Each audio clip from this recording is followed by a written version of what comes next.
Greetings, ladies and metalgens, and welcome to this narration of the web series The Last Terran.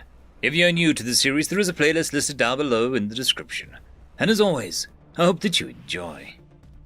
Chapter 23. It was official. Rix had to be a Terran, or some kind of inexhaustible Xeno that she'd never heard of before, which was probably the same thing. Bryan was exhausted just trying to keep up with the figure who kept coming back for more gear, either to be loaded into the Esperanto, attached to the hull, or connected to the station. She'd fallen asleep while pushing a cart to the docking bay twice. Her muscles were sore to the point that she was almost didn't want to move. Even muscles that she didn't know were there were sore. And even though the Terran must have been tired, he certainly didn't show it. He just kept clomping along in an almost annoyingly steadiness. At least twice she wondered if this was some kind of tacit joke that she wasn't smart enough to comprehend. She still wasn't certain that it wasn't. She'd never heard of a tacit being anything but almost absurdly formal. But Munter had even appeared to relax from being formal to the point that she knew that she was talking with an artificial life form. She'd seen the one message come in and wondered what it meant. The coordinates had to mean something, but they weren't in galactic standard, so they had to be something else. Something tacit, maybe. Or something Terran. Maybe whatever FTL system they used to cross from. She thought about the Terran and all the species she'd ever read about, even putting aside some of the more outlandish fantasy ones from the stranger stories. There were always some species in those stranger stories that just seemed impossible. Strong, fast, predatory in some, gentle giants in others, horribly large to the most adorable, absurdly smart to barely able to do more than act on instinct. The Terran seemed to be almost nightmarishly constructed, strong, fast, almost incapable of tiring, at least in a Quinn context. Large, predatory eyes and build, and smart enough to manipulate a void ship without anyone else on board, or astounding amounts of computing capacity on board. At least when a tacit wasn't hooked in. None of the species in her stories were ever constructed this way. There were a few that were close, but they were most often dumb or supernatural in a sense. Like talons made of compressed carbon, or transforming from one species to another by the effects of an undiscovered source of radiation. And even with the medical field still operating, Rix didn't bother with taking off his suit, at least unless he did so while she was asleep. Each time she'd woke up back in the nest, making her wonder for just a moment if it was a fantastical dream before her aching muscles told her that it was a reality. She was still considering Munter's offer, though. She told the tacit that she didn't want to leave, that she had her duty, but she knew that to be a lie. A good, very convenient lie, but a lie all the same. And so the tacit and the Terran had exhausted themselves equipping the station with enough automated fabrication capability that she could easily turn the station into a ship itself and sail off to see the galaxy. She could even dine on the fire's cooked meals as though she had visited the highest Quinn house and dined with naught but the highest elder, prepared by the most honored chef. She felt even a bit guilty having ordered a few samples in place of her normal mealworms. It wasn't that they weren't still delicious, but to have fresh bloodfish, warmed to body temperature, sprinkled with salts and vegetables, was a treat that she wasn't about to deny herself. Being fair, the fabricated food wasn't perfect, but it didn't have to be. It was more adventure in a single mouthful than she'd experienced in months, even with the trips to the inner system. She'd seen the bandwidth on the station's Galnet link all but evaporate.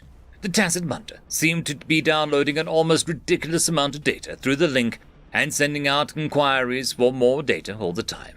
She had no idea how Munter could afford the premium fabrication templates, but she wasn't about to question it. Using her own data sources, she pulled up the old history of the system. The original arrivals of Quinn had found the system mostly ill-suited for living, much to their chagrin, but had rejoiced at finding such a rich debris field to devour. They hadn't been equipped to the scale of orbital refining that they decided on, but they had made do, expanding rapidly and spreading into various functions, collecting/mining, refining, construction, shipbuilding, and shipping. It had taken decades, but the system was working. The system would be exhausted one day, but the current estimates were that it would provide a reliable source of ores and gases for at least another 1,000 years. At that point, they would likely be able to turn the vast fields of scrap and use advanced versions of the mass scoops that now adorned her station and produce even more. She wondered for a moment where all the materials were going. Were they being used to build for her people, Were they elevating some new species that had been naught but a footnote in one of the many news stories from across the galactic realm? Was there some conflict going on between a few desperate species, at least one of whom was willing to pay for the resources? She wasn't certain about any of it. Not that she normally minded, but it seemed strange to consider where all the vast resources might be going. Ships came and went, building modest-sized cargo vessels, vast though they might seem, required a massive amount of materials to be properly refined and purified to be acceptable. The system was still little more than an outpost of the Quinn, self-sustaining in terms of major resources, but still a heavy importer of the finer parts of Quinn life. Turning back to the histories, the early miners had run into massive energy discharges when approaching the debris field. Some of the vessels had even drifted too far inward to be recovered at the time, leading to avoidable deaths, had they even been remotely able to extract themselves far enough to be pulled away.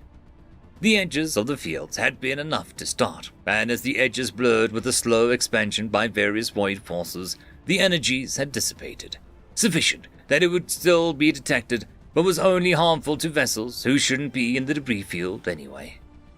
The miners had told stories, of course, of dark mysteries and strange debris that had eluded them in the fields, of glimpses of strange species hiding amongst the debris, having adapted to doing so after a cataclysm destroyed their worlds. There was never any truth to such stories, but Bryan couldn't ignore it. A Terran, 900 years late, in search of a colony that never came to be, of a species that didn't seem to exist except as a kind of footnote, and even then, only the barest hints. Yes, Bryan had seen the search history being executed by Munto. The Terran didn't seem to exist or had little more than extinct note with it. Was it possible that something with the Terran's strange FTL system had caused all that damage and that was the only evidence? What was the energy field then? What caused them to be destroyed? Why had none of the others of their species come looking for them? Why had they not claimed the space as their own? So many questions filled Bryan. She saw the airlock cycling like a blink and saw Rix entering and all but sagging to the floor. She gaped her beak in a small sign of relief. Even the Terran could become tired, it seemed. It was perhaps a bit strange that Rix had chosen her station to appear tired, but it was perhaps that he sought comfort in the completion of his duty. He was an individual doing the work of an entire house by himself. She questioned what kind of culture fostered that type of being as she left the command center and walked stiffly to the docking bay. It didn't seem like any kind of culture which had strong familial bonds tending towards those bonds of duty well fulfilled. She wasn't certain if she admired that or not. Being a Quinn, she felt that she should feel so much more of a kind of obligation to familial bonds. But being without a house, she wondered if that was still the right path for her. Her own achievements and a duty well fulfilled had resulted in several offers of a house joining. She hadn't wanted that, though. She wanted to keep it to her duty. And here she was, considering abandoning her duty to join a nightmare made flesh and an artificial, the likes of which none of her people had ever dared create aboard a ship, equipped with an archaeotech that was somehow almost ridiculously advanced and hugely behind, headed for some wildly unknown location. It was crazy. It was ludicrous. And yes, she wanted to go. She couldn't deny it anymore. She wanted to go, but as she entered the docking bay filled with a silvery light, she wondered if she could. The suit containing Rix was sprawled on the floor, the helmet beside it, revealing the Terran to be lying front down. Apparently, hearing her entry, Rix looked over at her. He didn't appear to have the device that he had used to do translation, and without wearing the helmet, it seemed unlikely that they would be capable of doing any more than one-way communication, him talking to her. He didn't say anything, but continued looking in her direction.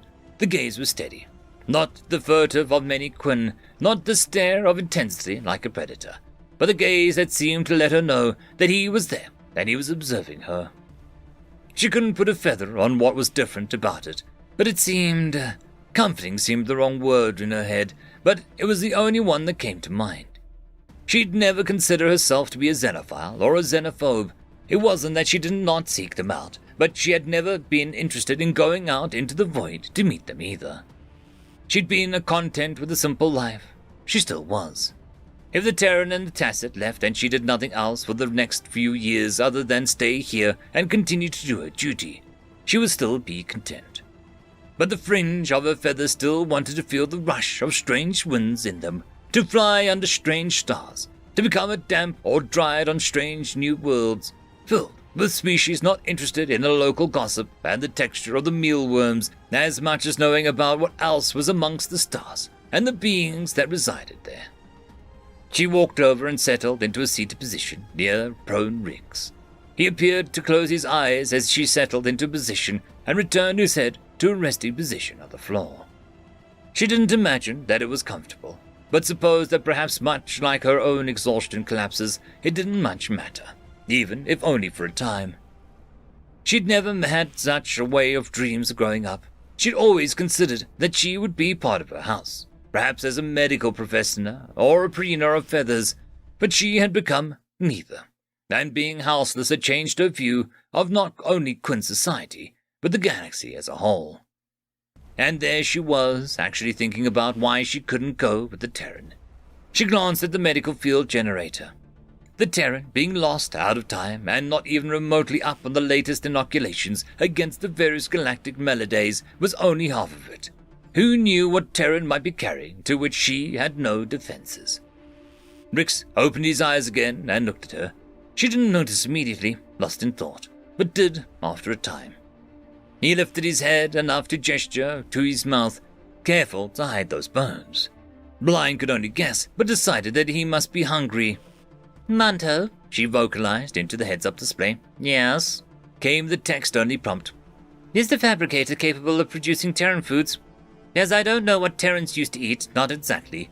If you are asking if the fabricator can produce foods as a Terran can and likely will eat, then yes. I've highlighted a few that I think he'll eat. That's all, thank you." She bobbed slightly, looked back at Rix and gestured to her own mouth before standing up. Rix's face gaped slightly, mimicking her own happiness gesture, and returned to the floor.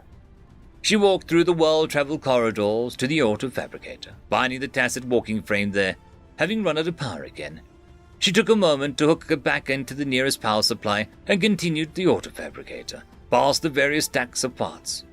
It wasn't that she didn't know what any of it was, but in this moment, they didn't seem important. Bryan brought up the menu and found the filter option that Munter must have added just for this. The list was fairly short, and none of the menu items sounded especially interesting to Bryan. One even sounded downright dangerous to try and serve, if the translation was even close. Fiery winged meat with congealed lactose and protein filled with technically edible mold. She could only guess at what it was to the Terran, but given that it had toxin warnings for most species, she didn't want to try serving it. She settled on a cooked piece of meat surrounded by fresh greens. It wasn't particularly interesting, especially since it wasn't as fresh as she'd preferred when she'd dine on meat, and it was overly cooked. But if that's what the Terran would eat, she wouldn't deny it. It took a few minutes to print. She took the opportunity to look at the various parts and pieces in the hallway, trying to discern where the various pieces would be going on what their purpose. One stack of blocks seemed entirely foreign, like nothing she'd ever dealt with before. Stepping over to the stack, she picked one up and tried to figure out what it was and why 26 had been printed. Trinary computation device came the prompt on the HUD. "Is that a new technology or an old one? I've never heard of that before," she mumbled. "Old. It is what the Esperanto is based on. It appears to have the benefit of being exceptionally robust, but having far less bandwidth than standard quantum pairing channels." "Why don't you just upgrade the Esperanto?" "To do what I'd want to do would likely involve building a new ship or putting the ship into a repair dock. Like, the fusion system needs overhaul to something more efficient for a start. This one operates at a mere 63.1%. Compared to, I'm not up on my fusion systems. Standard tacit fusion systems operate at no less than 85% efficiency. Operations less than that are called for heavy maintenance." "Anything else?" "Lots, but the meal you have printed for Rix is finished. I took the liberty of adding a container of water." Bryan looked over and confirmed that the container of water and a small plate of steaming meat on a pile of fresh greens was there. She picked them up and paused. "Does he eat with his hands or does he do something weird?" she asked, frozen from taking a half step away from the auto-fabricator. "He normally uses tools. Apologies if that sounds odd, but your lexicon does not appear to have the equivalent word." "Do I need to print some out?" "No. He'll be happy enough at cooked meat and water that he will likely use his hands in any case. Blind still wasn't certain about this meal, but she did have to admit that the cooked meat did at least look somewhat appetizing, even if it didn't smell it. End of chapter. I'd quickly like to thank the T5 channel members and patrons: Casper Arnholtz, Cam Maxwell, Lord Azrekahl, Dragzoon W.R.E, Holly's sister, AmbroseKTal, and Quantem Wensday. Thank you very much.